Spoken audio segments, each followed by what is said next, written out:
Yo, welcome back to the channel. So, just in Hellville in Casa Muffo. It's a little delicatessen restaurant. It's in Hellville, in Nosy Be Island, Madagascar. And it's a very nice little place. I've just bought myself a Coca-Cola and a pan chocolate, which is very nice.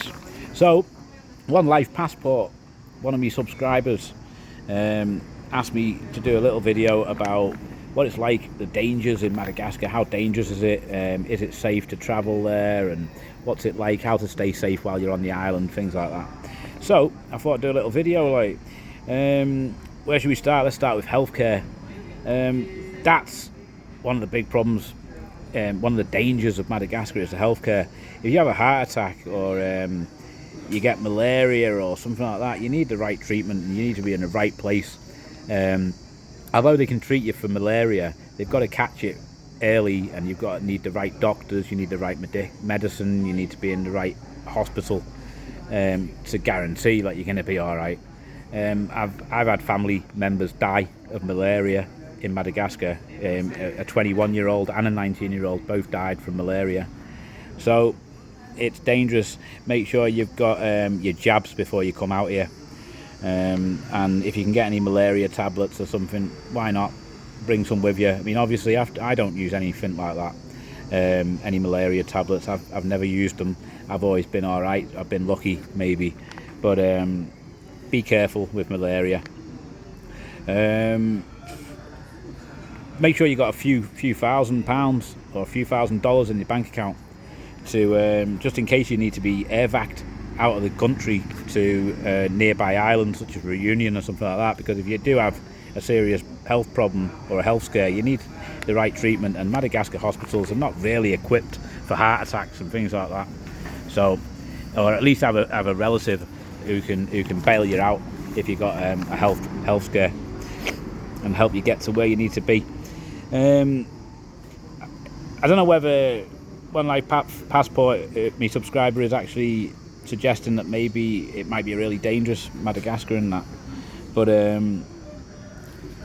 not going to get kidnapped from the airport when you arrive. Like, as soon as you arrive, it's not going to happen. You're not going to get eaten by lions. It's a normal country, it's just a normal, people are normal here. They're working class people. They're trying to earn a living and get by. I mean, obviously you got people who murder people, you've got people who rob people, you've got people who work in the bank, you've got people who work in the cafe like these two. I mean, when these two here finish work, they don't go out robbing foreigners of a night time. Like, they probably just go home to their families like normal people everywhere in the world. So you've got to obviously be a little bit aware, because obviously there are dangers in every country in the world, and including Madagascar. Just this week on the news, I've been watching the news and looking on Facebook a little bit, and just this week there was a French guy who he owed money to a Madagascar man, and the Madagascar man called him and said, "Oh yeah, come and meet me, I'm in my car, I need me money." And the French guy's gone there to meet him and stabbed him to death in the car.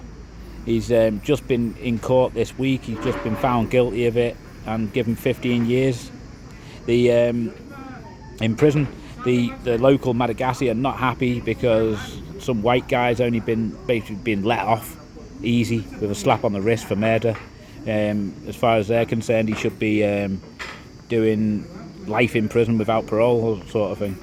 But he'll be out in 15 years. How he'll look in 15 years, I don't know, because the food's not the best quality in prison. And 15 years in a Madagascar prison, that's a decent stretch to do. Like, you're more of a man than I am if you can do 15 years back to back in a Madagascar prison, just living on cassava or something. But there you go. There was another family in a hut, probably in the forest area. I don't know where it was, but probably in a forest area. The whole family were killed inside the hut, and then they set the hut on fire and burnt the hut down. And it was supposedly a robbery, but I don't know whether it was just a cover-up by somebody who didn't like the family and just sort of covered it up as a robbery sort of thing. But that happened this week. Also, a 70-year-old Spanish man was arrested for murdering a 7-year-old boy. Apparently the 70-year-old man was in the hotel swimming pool with the 7-year-old boy, and then both of them disappeared. The next thing, the 7-year-old boy disappeared from the swimming pool, away from the swimming pool area. The next thing, the 7-year-old boy was found floating in the swimming pool, dead. They arrested the 70-year-old Spanish guy and said that he's murdered the 7-year-old, raped him and murdered him. They arrested the hotel manager. They arrested the swimming pool lifeguard, and they arrested another member of staff and said they all were involved in the murder, all of them. So that's not so clever. So be careful in Madagascar if you're a 7-year-old kid, and there's foreigners who are Spanish 70-year-olds. You've got to be careful. You just don't know who's capable of what in Madagascar, and it's the same goes for any other country in the world. I mean, just looking at the news in America, I seen like school massacre, shooting spree guy. I don't know what his name is. I don't know which place it was in America, but he's just been found guilty. I got bored of watching after about the 25th murder conviction. I was like, wow, that's ridiculous. Like, you just killed so many people. You don't see that in Madagascar. Also, another guy used his car as a weapon and killed, like, I don't know, 30 people, ran them over, killed them. He's just been found guilty as well. So there's him. You don't see that. Madagascar don't use cars as weapons. It's just sick foreigners who think of things like that. Madagascar, they might use a knife, they might use a gun, they might use a fist, but they don't think about, oh yeah, I'll use a car and just go and kill 30, 40 innocent people, or I'll just go into a school and just kill as many people as I can. You don't see that in Madagascar. They're not like that type of people.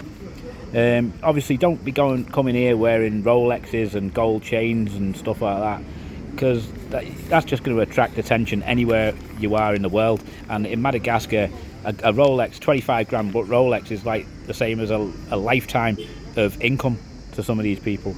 So be careful with that.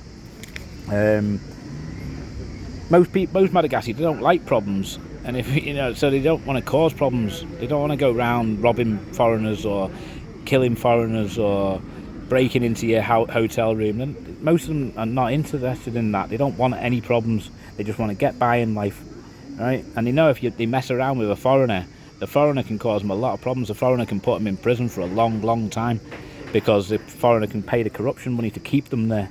So they're a little bit scared of foreigners. They don't like to mess around with them. Don't sleep in the farming areas. Obviously, don't sleep in the wilderness. It's too far away from normal civilization, and you don't know what problems you're going to come across. You might find somebody who's very hungry, and they see you and think, wow, he must have money, he's a foreigner, and they rob you, and so that they don't get caught, they kill you. So be careful of that.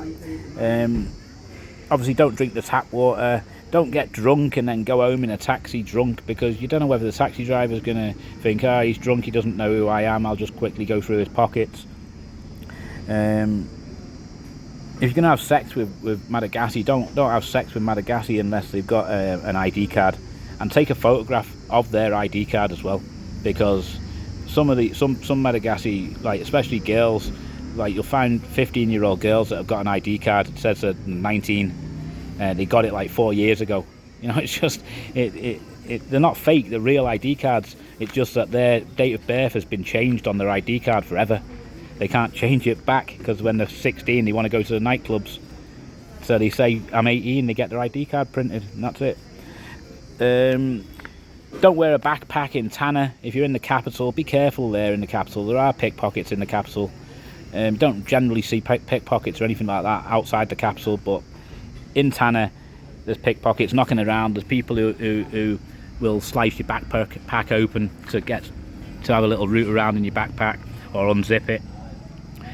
Don't go flashing the cash on the side of the road, like counting like 200 euros in Madagascar money or something on the side of the road.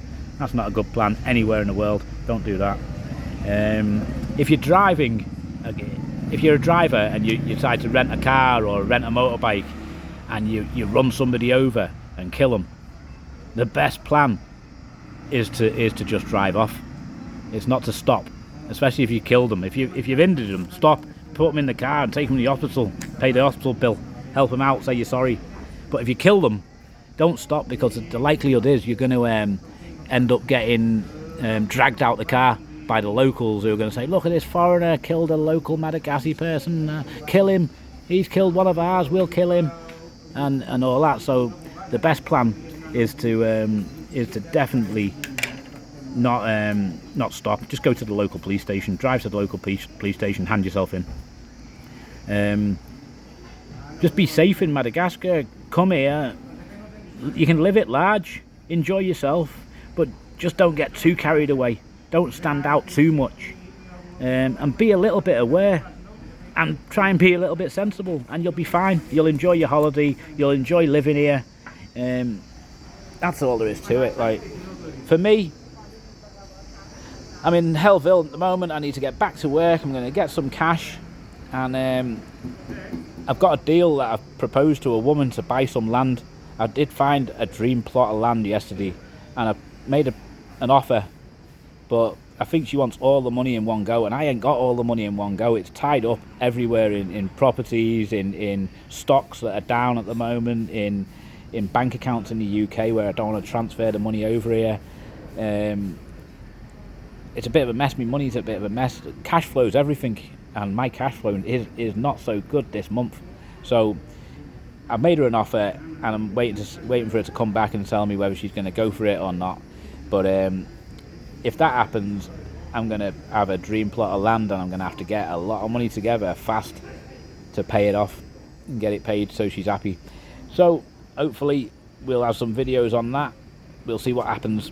I'll see you in the next video. Give us a like, give us a sub. Thanks for watching.